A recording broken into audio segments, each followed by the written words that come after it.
We all want some level of safety and security. Firefighters, construction workers, EMT. They're all there when you need them to help manage life's chaos. In retirement, you want that same level of safety, but who is there for you to make sure your money will last? Brian isn't just there in case of emergency. He's there so you don't have an emergency with your money. A safer retirement doesn't mean a boring retirement, but a prepared one, full of the things that inspire you. This is Safer Retirement Radio with Brian J. Decker. Welcome to Safer Retirement Radio with Brian J. Decker of Decker Retirement Planning. Today, Brian J. not here with us, but Brad Geddes is here again. Brad has been on the show plenty of times. I'm Mark Elliott. Glad you're with us. We talk retirement because that's what the deal is, right in the company name, Decker Retirement Planning. Website, deckerretirementplanning.com. And we talk every week about the opportunity for you to download Brian's book on retirement, The Decker Approach. There's a 3 Principles of Retirement book there. There's a checklist challenge, a sample income plan. It's all available to you to download any or all just by going to the website, deckerretirementplanning.com, under the heading of Safer Retirement Education. Of course, you can always go there to find out where the offices are, where's one near you, all that kind of stuff. A lot of great information on the website, deckerretirementplanning.com. Now, here's the deal. If you're a little nervous about what's happening in our country, maybe you're a little nervous because things are costing you a little more. Maybe everything's been a little bit more volatile lately. You're not really sure, are you doing the right things? You can always call the team. They're here to help figure out where you are, right? Can I retire? I think I've got enough. I hope I've got enough. You just don't really know. You need some clarity. Talk with the team at Decker Retirement. 833-707-3030. No cost to you. 833-707-3030. We'll give you that number throughout the program. But there's no cost for this. It's one of the greatest opportunities you have that won't cost you a dime. Might be a 15-minute phone call. Hey, I got a question. What do you think about this? Can the team help you? They don't know until you reach out. But it's an opportunity for you to get a little more insight into your situation. 833-707-3030. Brad, welcome. How are you? Howdy. Glad to be here. Thanks, Mark. Hey, today you're going to talk about taxes, and it's kind of the tax season's wrapping up, April 15th, tax day. And a lot of people kind of used to wait. Now I think, I don't know, I do it like in February and get it done and don't have to mess with it anymore. But your theme of the show today is what your return reveals about your retirement plan. Explain a little bit. Yeah, tax time is probably one of 2 time frames that I really like to be able to lean into with my existing clients. There's 2 important time frames for checking in, sort of like diagnosing the health of someone's retirement portfolio, their investment strategy they have underway. It's the end of year check-in, kind of classic calendar year, fresh start coming up in a couple weeks, making sure year in review. What do we want to do next year? So end of year check-ins are always fine, but it's tax time where you get the most takeaways. You learn the most.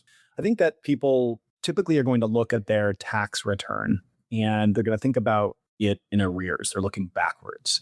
The reality to me is that a tax return is one of the best forward-looking planning tools that people have at their disposal. Now, I know that there's a big difference between a really great CPA and more of an average CPA or tax preparer. The really great CPAs are going to recognize the benefit of that forward-looking takeaways from a tax filing like your 1040 that you're going to be looking at. It should tell you things like how efficiently you are paying taxes or not paying taxes on assets that you're growing. Helps you understand where the best place to be able to distribute money from is going to be from, and if there is a better way than what you did the previous year. I also think that a good tax return, so reviewing these with clients during tax season, it helps identify where you're exposed. Classic that good saver's dilemma. I point this out to some of my clients that come through where they've been great savers. They saved us $1 million, $2 million, $3 million, and you can't do that accidentally. But if every penny is in an IRA, we have a sort of a tax ticking time bomb there, and you're going to pay a lot of taxes and they won't have a lot of control over it. So reviewing the tax return as a diagnostic report also on top of figuring out how efficient your plan is, and also helps identify where we have some exposure. And once we know what those exposures are, we then can dig into where there are opportunities, some of these hidden opportunities that come about when you're looking at different sections of that 1040. So it's kind of the bottom line for a tax return, since a lot of us are probably getting those back now, or maybe in a couple weeks here. Your tax return is not just about what you paid. It's actually more important to look at it from the perspective of what did you miss. And it's not always obvious and easy to do, but a good CPA is going to be able to help you piece that apart. So if you'd like to talk with Brad, Brian, and the team at Decker Retirement about taxes, boy, are we doing the right things moving forward? That ticking tax time bomb, I don't really like the sound of that. 833-707-3030, again, is the number. No cost to you, no obligation, no pressure whatsoever. 833-707-3030. And so when you're talking about the CPAs, really good CPAs, I would imagine that when you guys start talking to your clients about Roth conversions, for example, hey, you've got a lot of money in your IRA, your 401k, and it's all on the traditional side. It has not been taxed yet. When you get to that RMD age, required minimum distribution age of 73 or 75, depending on when you're born, boy, you're going to have a lot of taxes because your money's just going to keep growing. That means more and more taxes. And CPAs sometimes go, well, wait, that means they're going to pay more taxes now. That's kind of the difference between forward thinking and looking in the rearview mirror. Looking through the windshield is kind of how you would describe that, I would think, right? Yeah, you nailed it. What you're talking about there is just people need to better understand what their tax return is telling them. And kind of like I said in the end there, where tax return is not about, you want to try to see what was missed, and then where there's some exposure, and to see where opportunities lie. And I think if we were to think about those tax returns, what it sort of reveals about the previous 12 months and what that means for the next 12 months and the next 12 years and the next 30 years, it sort of starts by breaking down. A tax filing helps you really understand what's taking place from a tax perspective within your portfolio. So I think one of the simpler ones that is often missed or misunderstood, or it just has to be said really carefully, is understanding what your true tax rate is. And it's not always what people think. There can be some language that is missed between when a CPA is talking to their client. It's understanding what the difference is between an effective tax rate versus a marginal tax rate. And I found actually a lot of people misunderstand this. Your effective tax rate is actually what's much more important than the marginal tax rate. Your effective tax rate, to be clear, is the total dollars paid in taxes divided by total taxable income. Now, to put that in contrast, your marginal rate is the last dollar that you were taxed on. What was the rate? So there's a huge difference between someone who might have an effective tax rate of, say, 16 or 17%, but maybe their last marginal dollar that they brought in had a marginal tax rate of 22 or 24, 28%. This is super helpful when you're starting to plan out where do you draw money from next year, or the current year that you're in. If you don't know your effective tax rate, you're kind of flying blind in retirement. So that's kind of like first key thing to understand is what bracket are you actually in, and what does the cumulative amount of taxes that you've paid mean for the future? Like where are you going to be? Now, if you take that a step further, you mentioned Roth conversions. So this effective tax rate is really key in considering whether we can do a Roth conversion for a client later that year.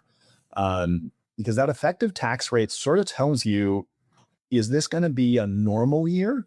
When you look back over 2025 and you see what your effective tax rate is, if that's a pretty typical year, well, what you need to do is fill up the rest of that marginal bracket. Because if your tax rate isn't, if it's not like an anomaly in how high it is, then if it was a lower tax year for some reason, getting a good sense as to where your effective tax rate is going to lie for the next 3 years, 5 years, 10 years, and what you might want to consider as like a normal year. That's what gives you the opportunity to do things like Roth conversions, where with a Roth conversion, you're deliberately going to be paying more in taxes now in order to benefit yourself in the future when the account is a lot bigger. So knowing how much to be able to convert from an IRA to a Roth IRA is going to be informed by understanding what rate are you in, what's your effective rate, and what marginal rate did you pay on that last dollar. Hopefully that's coming through clearly. That makes sense to you, Mark? Yeah, I think I don't know. I don't know how most of us normal people would really know what our effective tax rate was, or what our highest or last dollar was taxed in, though. And I don't know if the CPA would explain that to. I'm sure they would if you asked. But is that something you talk to people about? Yeah, I mean, to me, it's pretty natural because we have a pretty fun tax analyzing tool that we use, and it makes it really crystal clear how much they paid in various brackets. So it's very knowable. Obviously, people are going to go about figuring out their own analysis of their taxes. There are different ways. Sometimes it's going to be more obvious than others, but in our case, we definitely want to take a look at that 1040, process it for some tax strategy during tax time, and be really clear as to where they ended up for their tax rate. And then, like I said, going one step further to say, hey, was that a normal year? Is that a typical year? Or were there any anomalies that might have artificially lowered or increased someone's total taxes that they paid? So when somebody comes in to sit down with you to figure out where they are in this tax world, I mean, are you looking for their tax return? Is that something that kind of is maybe a place to start, or how do you do that? Yeah, I'd actually say in my world, it actually starts one step before that, and that's in the portfolio income planning phase. So income planning, if anybody that's listened to the show understands really well what we mean by an income plan, a distribution plan. This is where, from our clients' perspectives, they've graduated from the accumulation phase of life. They've made it, right? They sort of planted that flag, and they sort of are faced with the question as to, why did I save this money, other than just wanting to follow best practices? But some people, when they start to get to retirement, they don't really realize they made it. And so an income plan is really the first place that you want to start doing this, knowing what is possible from a cash flow perspective for someone to be able to live on for the rest of their life. And I've always liked income planning because it helps lay a really solid foundation for a tax strategy later on in the discussions that I have with my clients. So that income plan is really the starting point. How much do you have in total assets? What is the anatomy of those assets? I like to say that where the difference in taxes on an IRA or a portfolio of, say, $2 million that has 100% of the money in IRA or 401k is taxed very, very differently than, say, a portfolio where, let's say it's like a taxable account, like a trust, or maybe just a brokerage account that someone traded and successfully grew over time.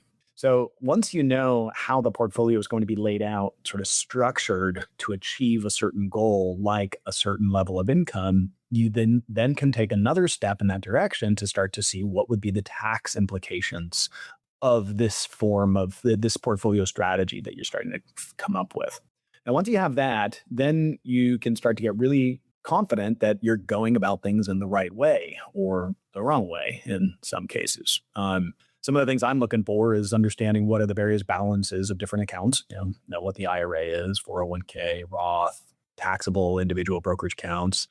Next one is you want to know, in those individual brokerage accounts, you got to have a really clear idea of what capital gains taxes are versus just ordinary income. It's an important conversation. And when it comes to capital gains, are they efficiently unwinding some of those gains? Or maybe it's better for them to just pay it all at once. Not ideal in some cases, but sometimes reallocation into a better portfolio makes incurring some taxes right up front important, and actually smart to do. So knowing how taxes are going to take shape over the course of someone's retirement, both in the planning phase, but then also in the execution phase, is sort of how you want to go about that process from the beginning all the way through to carrying it out. So if you'd like to sit down with a team at Decker Retirement Planning and kind of figure out what is your tax situation, especially as it pertains to retirement, right? There are RMDs that you're going to have to pay the tax on that money to pull out of IRAs and traditional 401ks because you haven't paid tax on it yet. Should you be thinking about Roth conversions? There's a lot going on in the tax world. We're going to talk more about it, obviously, on the program today with Brad Geddes of Decker Retirement. But if you'd like to talk with a team, you're like, man, I don't really know where I'm at. I just did my taxes and I don't know anything about my situation according to what Brad was just talking about. I'd like to kind of know that. 833-707-3030 is the number. 833-707-3030. Again, no cost to you. 833-707-3030. We're talking, what does your tax return reveal about your Retirement Plan today with Brad Geddes of Decker Retirement Planning. We got a lot more to get to. We're back right after this. Economic uncertainty is inevitable, but with the right plan, your finances don't have to suffer. Get the latest market insights and strategies from Brian Decker and the team at Decker Retirement Planning. Call 833-707-3030 to stay informed. Remember that first paycheck when you started working all those years ago? You looked at the net amount and thought, whoa, what happened here? Ah, the joy of taxes. It could be this way with your retirement accounts. You know how much you've saved, but if you haven't planned for Uncle Sam, you could come up short in retirement. With tax laws constantly changing, there's a lot you need to know to make sure you're not paying more than your fair share. Financial advisor Brian Decker and the Decker Retirement Planning Team can help you create a plan that shows you how taxes could affect you now and in the future. Set up your tax strategy session with Brian and the team at Decker Retirement Planning now. Call 833-707-3030. That's 833-707-3030. Make sure you know how these changes could affect you so you can avoid some of those whoa moments in retirement. Call 833-707-3030. Investment advisory and insurance services offered through Decker Retirement Planning, Inc., a registered investment advisor. Investing involves risk, including the potential loss of principal. You're listening to Safer Retirement Radio. If you like what you hear on today's show or have questions, drop by DeckerRetirementPlanning.com or call 833-707-3030 to talk to Brian. Welcome back to Safer Retirement Radio with Brad Geddes of Decker Retirement Planning. I'm Mark Elliott. Again, the website to learn more about the team. You can also find out where the offices are, but there's some great information on the website. DeckerRetirementPlanning.com, DeckerRetirementPlanning.com. You can always call with questions. Brad's talking taxes today. If you have questions about that, boy, I've never thought about taxes in the way Brad was just talking about it, and the way he might talk about it here coming up. It's 833-707-3030, 833-707-3030. I'm Mark Elliott. Glad you're with us. You know, when you think about one of the things I think most people think, Brad, is when it comes to taxes, well, we're not Congress. We don't set the rates and the brackets. We don't have any control over taxes. You feel like we do have some control over when and how we pay those taxes, probably, and how we set up our accounts tax-wise, I suppose. So tell us why we do have some control in this tax world. Yeah, control over taxes. I actually have a whole segment in a presentation that I give that I call Taking Back Control. And this is one of my favorite things about taxes or tax planning is that it's an aspect of my job as a CFP, as a financial advisor that I actually do have control over in some way. Not everything, obviously, but decisions lead to known outcomes. And I always really liked that about tax planning because as opposed to like investing in the stock market, I might decide that it's a good decision and then it goes the wrong direction for a little while. So I've always liked taxes because it's knowable. And decisions have known outcomes that we can work into an overarching strategy for a client. So I think the first part of sort of digging into like opportunities that people have when it comes to tax planning with their retirement goes right back to what you were saying there about the control. And as a W-2 earned income individual that is working and going to continue to grow and build my portfolio and save for that future date, I don't have a lot of control over my taxes. All right. I mean, I can donate a little bit to different entities to help reduce some taxes. I can save money, put money into tax deferred 401k or something, but there's really not a lot because my earned income is driving my taxes. Retirees, on the other hand, don't have that same constraint. I mean, yes, I think that a lot of retirees have a lot more control over the taxes than they thought. Simply, for example, if someone doesn't need very much income in a year, well, their taxes are probably going to be very low. You don't actually start to have forced taxes until you get into your 70s when you're going to have to do those, like you said, required minimum distributions. So retirement is sort of the first time that you actually sort of get to decide what tax bracket you're going to live in, right? And now that decision does, it's got to be carried out the right way. But when you have that decision, you can start to build a strategy around what fits your tax goals. If we can all agree that there's two very important tax rates. First one is 0%. And then the second one is going to be just what's your status quo tax rate. Most people are going to be in the latter there. But you have to sort of decide where you're going to be in your tax bracket, and that leads to decisions that you have to make down the road. Now, there are some hidden tax traps. So speaking about some of the opportunities that some people miss and the things they overlook when they're evaluating their tax filing, 1040 for that year. There are some hidden tax traps that happen that I like people to be aware of when you're looking at this. One of the first things we're going to do is look and see, were there any, say, Medicare surcharges that were incurred, say from, sometimes people forgot that a couple of years ago, they might have had a lot higher income. Well, 2 years later, you could be facing IRMA, and those Medicare surcharges that sometimes surprise people when all of a sudden their Social Security check is a lot less than it was the month before because IRMA. So if there were any bad decisions made around IRMA, how can we make sure that your future self doesn't miss out on those opportunities to get more efficient tax plan? Other ones, some people don't realize Social Security is taxed differently depending on your income. The maximum tax rate is going to be where 15% of your total income from Social Security is tax-free. No matter what, you're going to always have 15% of that is going to come to you tax-free. So 15 cents on every dollar is free of tax. Now, as you go down the line, most people that I work with are going to have the remaining 85%. And so the remaining 80 cents on the dollar will have taxes, and taxes are going to be at what are going to be taxed at their income tax rate. So if you could drop below, you can start to have years where maybe someone actually doesn't have any taxes on Social Security, and that's if they kept their other taxable sources of income to a low amount. Now, most people probably won't have a ton of control over that because the thresholds are fairly low.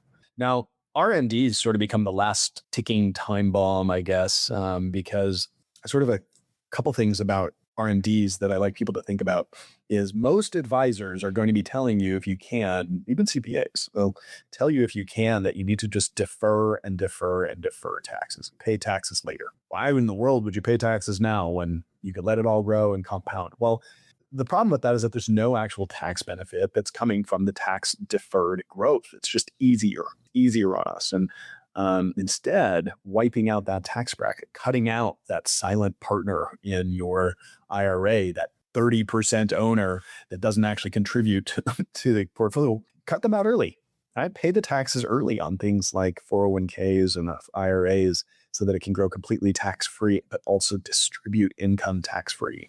And back to what I was saying about RMDs, most advisors are going to say, hey, why don't we draw from here, let's say a trust account, or draw from some of that cash that's in the checking account, and you're going to have a really low tax rate because that IRA, we want to continue to grow and compound it. Now, what this inevitably leads to is by the time someone does get to, say, 73 years old, they've been able to let that IRA grow and compound for a long time, their entire working life, and then oftentimes into retirement. And now they're going to be forced to do distributions. And I would venture a guess to say that if someone did not need that IRA when they were 60 or 65, 68, and then all of a sudden they're 73 years old, and now they are getting that income because of a required distribution, they probably don't need that income. Now, I say that because I see situations where people are growing their portfolio, and all of a sudden RMDs hit, and they're like, I don't need this. Is there anything I can do to get this off of my taxes? And the answer is yes, there are things you can do.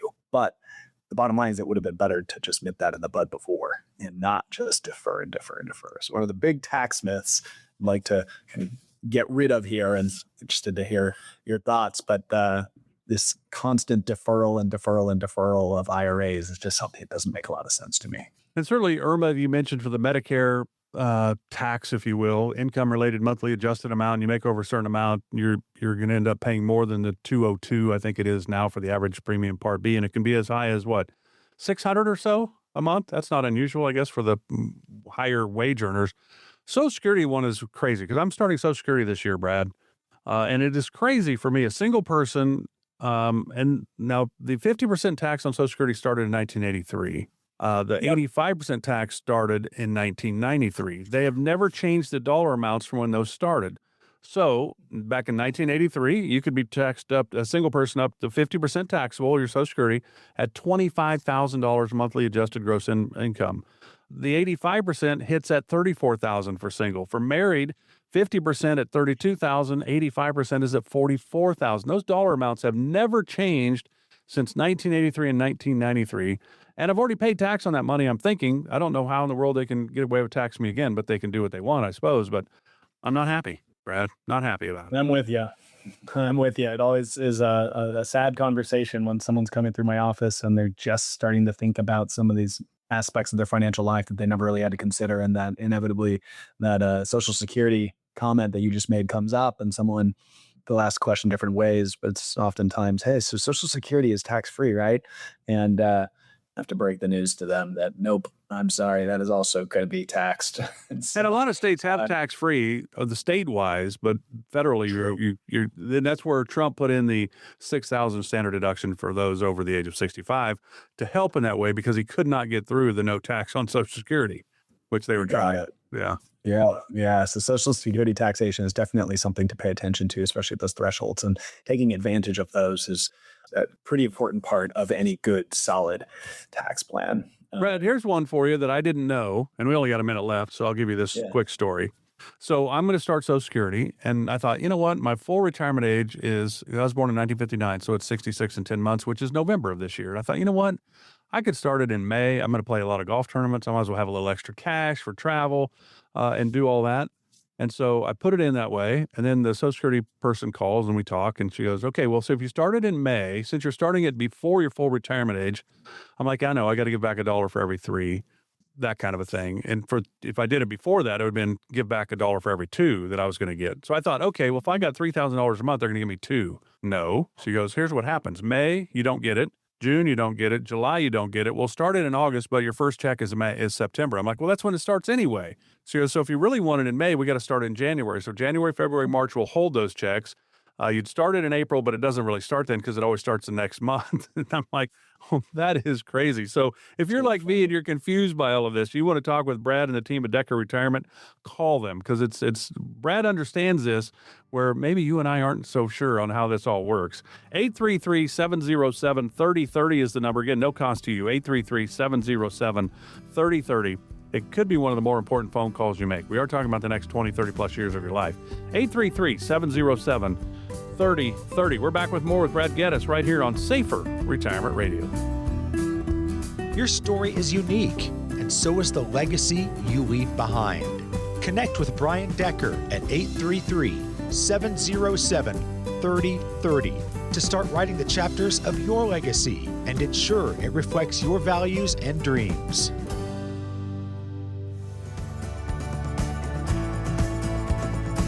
Glad you're with us today for Safer Retirement Radio with Brad Geddes of Decker Retirement Planning. I'm Mark Elliott. Again, the website's deckerretirementplanning.com. Under the heading of Safer Retirement Education, there's about 12 different things you can download, and there's no pressure for you to do so. There's no obligation. It's just there for your information.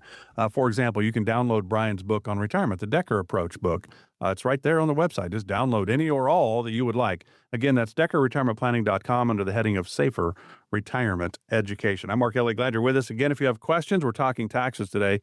It's 833-707-3030. Again, no cost to you. 833-707-3030. One of the things, we're talking about Social Security and then the IRMA tax on your Medicare, and it's all based on income. The problem is when they put these rules into place, Social Security 50% tax was 1983. The 85% tax on Social Security was 1993. They've never changed the dollar amounts, which is mind-boggling to me. But we have a progressive tax system, right? So we have rates of 10, 12, 22, 24, 32, 35, and 37%. You were saying one of the keys is understanding where is your last dollar tax, which means did you get to the 24, the 32, the 37% bracket, I suppose. Can you kind of walk us through how this all plays out? And that's also Roth conversions. I mean, if you're paying 22% and you pay some Roth, move some money into the Roth world from IRAs or 401ks, and it moves you into the 24% tax bracket, not a big deal. But if you're in the 24 and it moves you to 32, that's a much bigger deal. So talk about that tax bracket positioning and how you go about helping your clients with that. Yeah, for sure. I mean, we spent the first part of this show talking about some of the things we're looking for and really understanding your tax return as a tool for forward-looking planning analysis, as opposed to one that's just kind of an FYI of what took place for the previous 12 months. And it helps you identify some of those problems like hidden tax traps, IRMA, Social Security, RMD time bombs. It also helps to highlight to people that are retired or thinking about retirement, realize how much more control they have over their tax rate than perhaps when they were in their working life and getting paid W-2 earned income and just being taxed at however much they earned. You start to have a little bit more control. So now decisions have to be made. Whether you draw from an IRA or a trust account or a Roth account is an important consideration. Whether you sell some losers to generate some cash because you don't want them in your portfolio anymore, or maybe you harvest some gainers, some winners, and you use that for cash flow. It's really the first time in your life that you actually get to decide what tax bracket you live in. Now, it doesn't always feel like it. And certainly taxes, as you said, they're progressive. So the more you make, the more you pay. It still makes that decision very important that you understand what you can do. And it does start with understanding what tax bracket you're in. And I'd go a step further to say it's not just from what you were in the prior year, but it's where you're likely to be within the range, within that view of the previous 12 months of total taxes. Where are you likely going to be in relation to this going forward? So I would imagine you probably run into somebody being 72 years of age. Right now, the RMD age is 73 for those born, like for me, 1959. Those born in 1960 or later is when it's going to move to 75. But if somebody is 72 and then all of a sudden they've got to start taking required minimum distributions, that could certainly pop them to another tax bracket world, I would think. It really can, and I think especially as we start to talk about Roth conversions, the one thing I like people to realize that it doesn't feel like it, but we're actually at the lowest tax rate collectively that we have ever been in.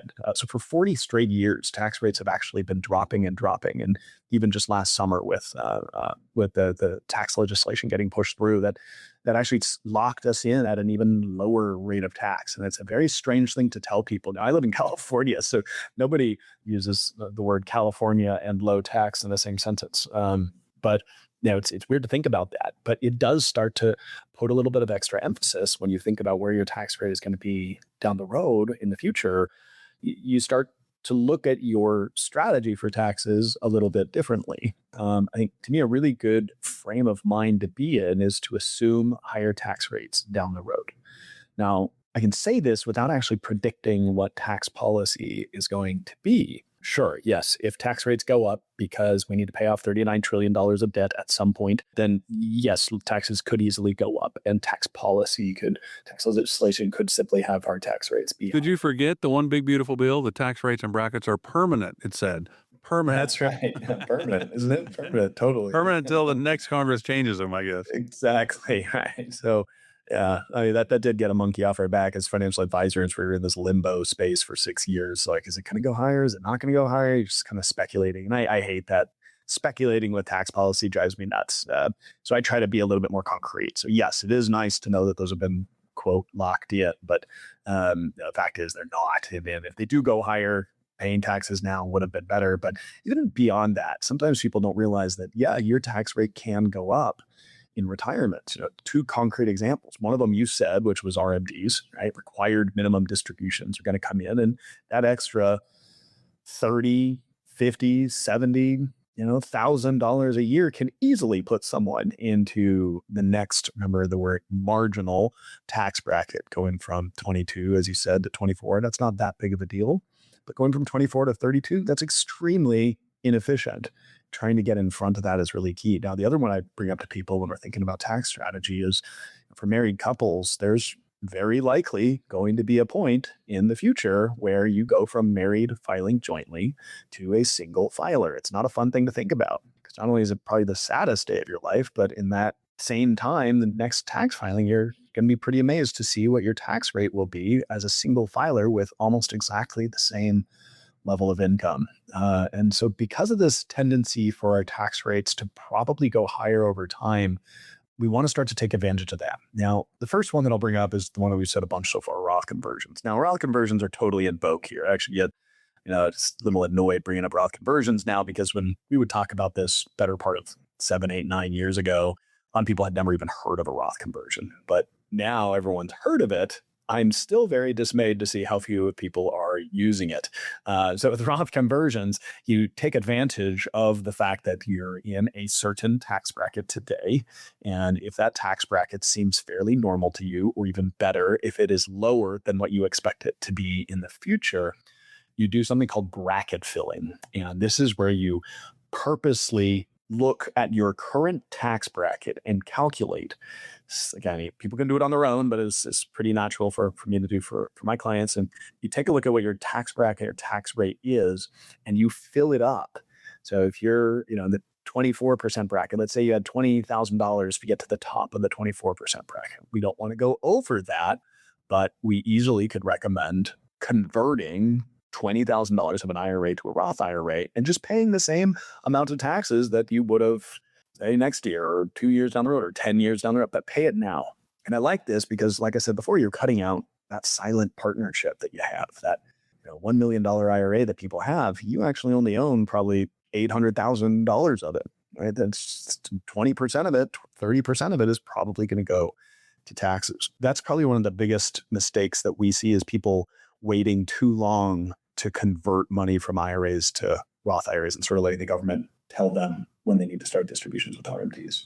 When do you think is a perfect time to start doing that? I mean, if you're 65, going to have an RMD of, I guess if you're 65, it's going to be 75 for them. If they just turned 65 this year, they'd be 75. So that gives them a 10-year window, which seems like a lot of time. Or if you're 60, great time, because now you got over a decade to do it. But it's like it's 70. Is it too late? I would think we could still do something, probably, right? Yeah. So, I mean, early and often is the general rule there. So the younger someone is, the better it is to do a lot of smaller conversions. But I also would say that better late than never. I like famous Mark Twain quote of the best time to plant a tree was 20 years ago, and the second best time is today. And of course, those could also lead to the IRMA charges on your Medicare, right? Oh, yeah, I guess you're right. I could have brought that one up. Yeah, and IRMA, definitely the earlier, younger. Yeah, I could address that.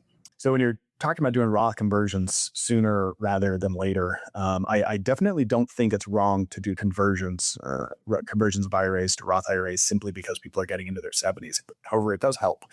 We have a particular modeled version of a perfect Roth conversion as a firm that we look at, and it's a 60-year-old individual that is aggressively converting a $1 million IRA. And when we model that out, we actually modeled 3 sequential years of over $200,000 worth of conversions in year 1, and then year 2, and then year 3. So a huge, more than half of that IRA gets moved over to a Roth IRA over 3 years. Now that 3 years is key because at 65, as we were talking about before with things like Medicare and IRMA, is the amount you pay for Medicare will be set on your taxable income from 2 years prior. So when people are younger than 63, they have a really good series of years to move large amounts of an IRA over to a Roth IRA and not have it affect their Medicare rates when they hit 65. So I think if there is an era that younger than 63 is probably the best time to start conversions. But I actually think that gets people a little bit too much focused on whether it's too late for them to do it. And even just moving small amounts, $10,000 a year, let's say, over to a Roth starts to accumulate. Now, I guess to another part of Roth conversions, that this is a long-term strategy. It is something where if you have a choice to take a dollar and grow it in an IRA or a Roth IRA, the answer is you'd rather grow it in a Roth for sure. And all of us have portions of our portfolio that we do not need for a very, very long time. And having that Roth IRA available to hold those assets is very useful to be able to access when you're 70, 80, 90 years old, a completely tax-free source of income to be able to draw from. Now, in line with that, I'd also say that even when people are doing RMDs, I don't think it's crazy for them to be moving money from an IRA to a Roth IRA. The reason I say this is because when people are doing Roth conversions and they're in their 70s, they probably are in a position where a portion of their portfolio is going to end up in a charity or to kids and grandkids. Or it's going to be something that they don't need all of it. And in that case, I do not let my clients pass on IRA assets, 401k assets to their kids. You pass on Roth, you pass on trust assets with a stepped up basis, but leaving behind a big tax liability like an IRA to kids and grandkids because of bad planning is not a smart move. And the best way I think about this is when I use my client as an example. When my client's kids are going to inherit the assets that we're evaluating today, their kids are going to be in the same stage that they're at. And the stage we're planning for my client is a phase of life where they've made it. They have officially saved up as much as they need, and we're trying to make sure it lasts a lifetime, but that they also pay the least amount of dollars in taxes. And why would we not do their kids a favor of passing on that money to kids in a better tax state at the stage when they probably won't need that money anyway? It's still nice to leave behind things like IRAs for kids and grandkids, but doing Roth conversions all the way through your 70s even, if we can identify a portion of someone's portfolio, and if it's in an IRA and we know that they don't need it for quite some time, well, then that probably is something that ought to be moved into a Roth IRA sooner than later. If you'd like to learn more about this, and Brian and Brad and the team at Decker Retirement have talked about Roth conversions a lot on the program, but it's one of those things you should look into. It's not right for everyone. There's no doubt about it. But boy, if it makes sense for you, it certainly then would make sense for your heirs that you're going to leave money to as well. There's a lot of advantages to the Roth world, but you do have to pay taxes on it now to get it into the tax-free bucket. But then all the growth is tax-free. So there's certainly a huge upside. But it is one of those things, don't just willy-nilly do it. You could do some things wrong that could cause you some problems. Talk to somebody like Brad and the team at Decker Retirement before you do something like that. It doesn't have to be them. Talk to somebody like them, though, so you get some good advice on this. Just don't do it yourself. Hey, I heard about tax Roth conversions for my taxes. I should do that, I think. Well, talk to somebody. 833-707-3030. If you'd like to talk with the team at Decker Retirement, there's no cost for this. 833-707-3030 again is the number. Great opportunity for you to learn more about your situation. 833-707-3030, our final segment of today's Safer Retirement Radio with Brad Geddes of Decker Retirement, right after this. War involving Iran is driving uncertainty in the markets. The question is whether your retirement timeline can withstand it. Call 833-707-3030 to schedule a retirement review with Decker Retirement Planning. Call 833-707-3030. Not only is it annoying, but that leaky faucet can cost you a lot of money. Do your retirement accounts also go drip, drip, drip? Even small fees can add up. Combine that with taxes, and all of a sudden, you could have a pool in your basement. Financial advisor Brian Decker and his team at Decker Retirement Planning can't help you with that broken faucet, but they can help you fix those leaky accounts so you're not paying more in taxes and fees than you have to. Decker Retirement Planning loves helping families just like yours reduce taxes and fees as part of their customized retirement planning process. Call now to see if they can help you too. To set up your visit with Brian and the Decker Retirement Planning team, call 833-707-3030. Don't let any more of your hard-earned dollars go down the drain. 833-707-3030. That's 833-707-3030. Investment advisory and insurance services offered through Decker Retirement Planning, Inc., a registered investment advisor. Investing involves risk, including the potential loss of principal. You're listening to Safer Retirement Radio. If you like what you hear on today's show or have questions, drop by DeckerRetirementPlanning.com or call 833-707-3030 to talk to Brian. Welcome back to Safer Retirement Radio with Brad Geddes of Decker Retirement Planning. I'm Mark Elliott. Glad you are with us today. We've been talking taxes. DeckerRetirementPlanning.com is the website. A lot of great information there. There's also the heading on that website of Safer Retirement Education where you can download a lot of different information on there, including Brian's book on retirement, the Decker Approach book. But you can always call. It's the easiest. Now that I'm 66, I really just want to talk to somebody. I got a question I want to ask somebody. You have that opportunity. Just call them. Ask them. 833-707-3030. 833-707-3030. So we've been talking taxes, and it's really about tax season, because April 15th is tax day, right? And everybody has to get their taxes done, or you file a, what is it, continuance, I guess. You can do them by the fall or something. There's a lot of rules and, an extension and all that kind of stuff. But at the end of the day, tax planning to me is one of the things that you could probably see maybe bigger results to your portfolio than a market upturn. Do you buy that?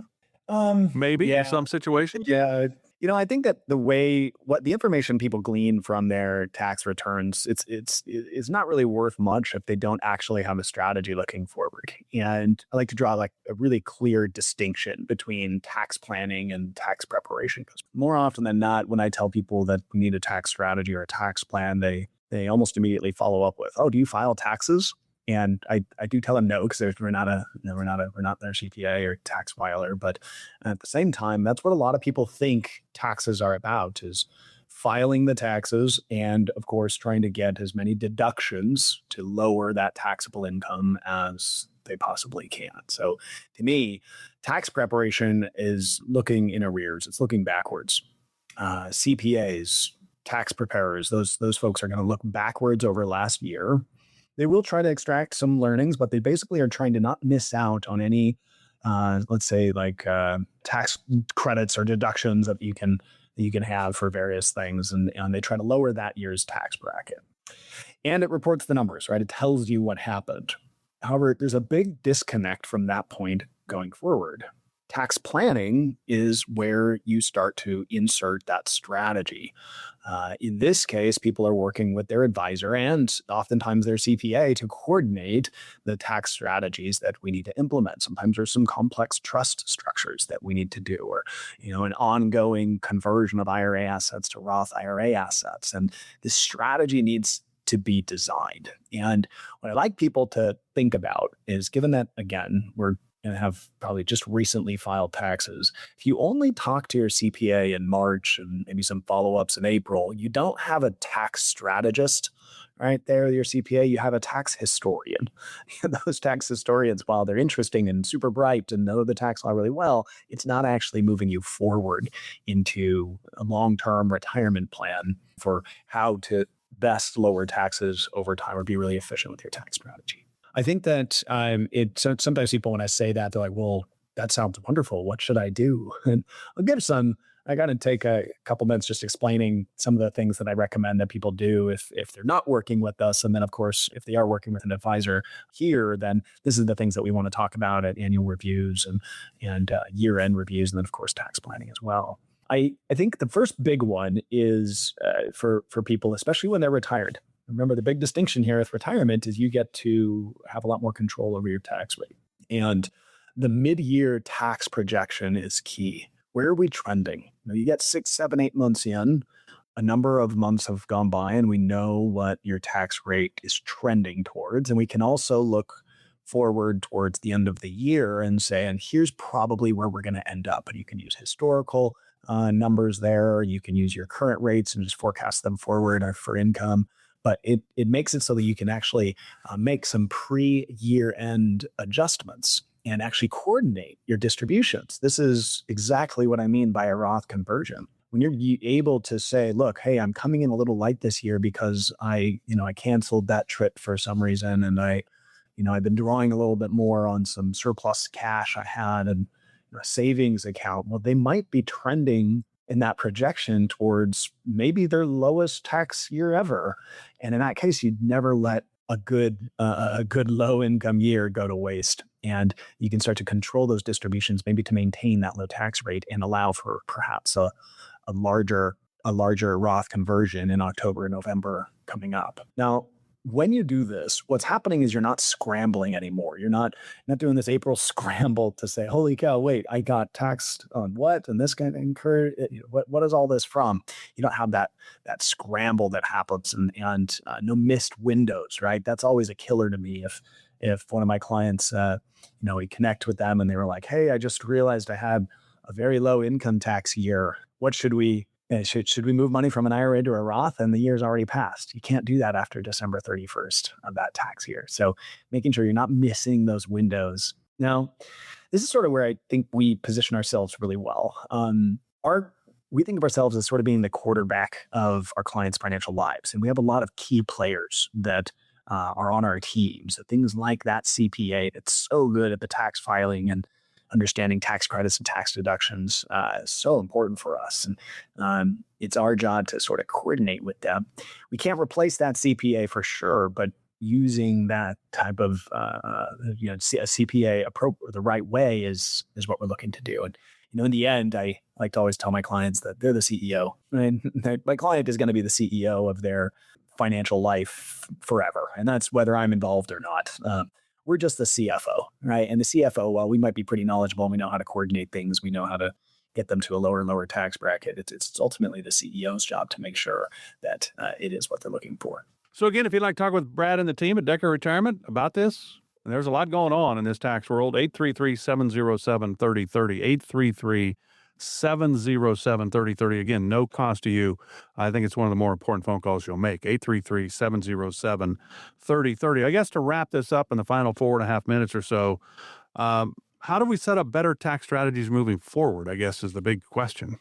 Yeah, I'll give people kind of a handful of things that I think of as my checklist for tax planning. And this is especially top of mind because I'm going through this myself like right now. So I got my final results back from my own CPA.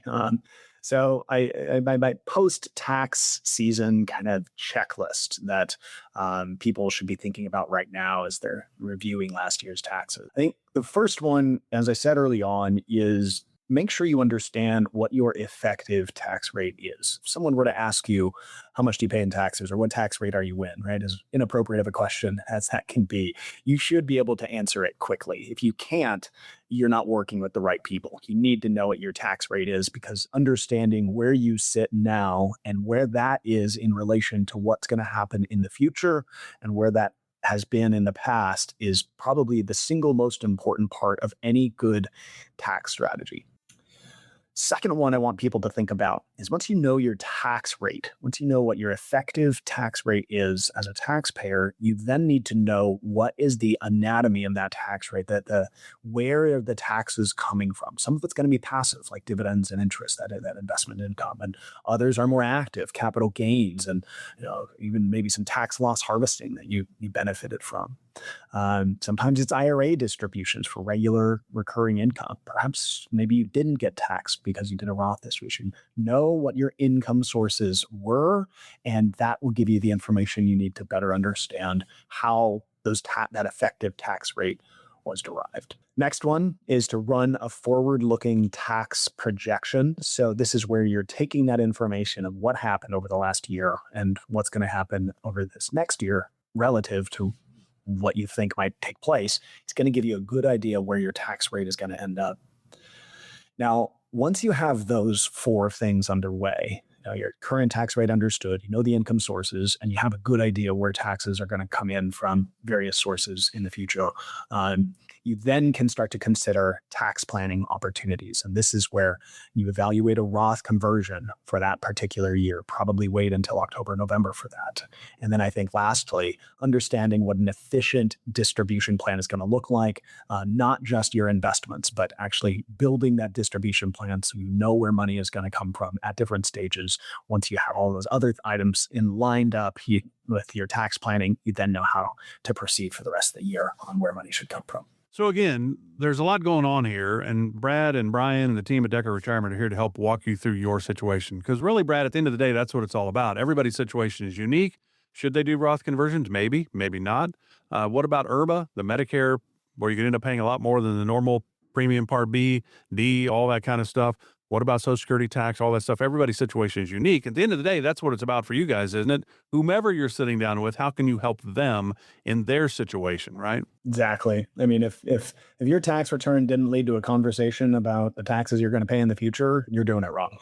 You got to take a look at that historical document and actually use it for tax planning in the months and years and hopefully decades to come. So again, the number to talk with the team, and it's easy to do. There's no cost, there's no pressure, there's no obligation, there's no judgment either. The team's here to help you where you are. Just like Brad was talking about with the CPAs, that tend to look backwards, right? 1 year. They're going to look in the rearview mirror to see where you are. What did you do in 2025? How does that affect your taxes you're possibly going to pay or get back in 2026? Well, they're looking forward. What are taxes going to be like for you when you're hit the RMD age? Maybe that's 2030, 2035, wherever it is. How do we help you put you in a better position moving forward? And then if it's important to leave money behind to your kids, you don't want to leave an IRA to them. That's a tax time bomb right there for them. You don't want to do that. Just a lot of moving parts. Talk with the team at Decker Retirement. There's no cost. 833-707-3030. 833-707-3030. The best time to plant a tree was 20 years ago. The next best time is right now. Same thing with your taxes. Talk to the team at Decker Retirement right now. 833-707-3030. Brad, as always, a pleasure. Enjoy the rest of the weekend. We'll do it again next week. Thanks, Mark. Security and insurance services offered by Decker Retirement Planning, a registered investment advisor with the SEC. Investing involves risk, including the potential loss of principal. Any references to protection, safety, or lifetime income generally refer to fixed insurance products, never securities or investments. Insurance guarantees are backed by the financial strength and claims paying abilities of the issuing carrier. This radio show is intended for informational purposes only. It is not intended to be used as the sole basis for financial decisions, nor should it be construed as advice designed to meet the particular needs of an individual's situation. Decker Retirement Planning is not permitted to offer, and no statement made during this show shall constitute tax or legal advice. Our firm is not affiliated with or endorsed by the U.S. government or any governmental agency. The information and opinions contained herein, provided by third parties, have been obtained from sources believed to be reliable, but accuracy and completeness cannot be guaranteed by Decker Retirement Planning. This radio show is a paid placement.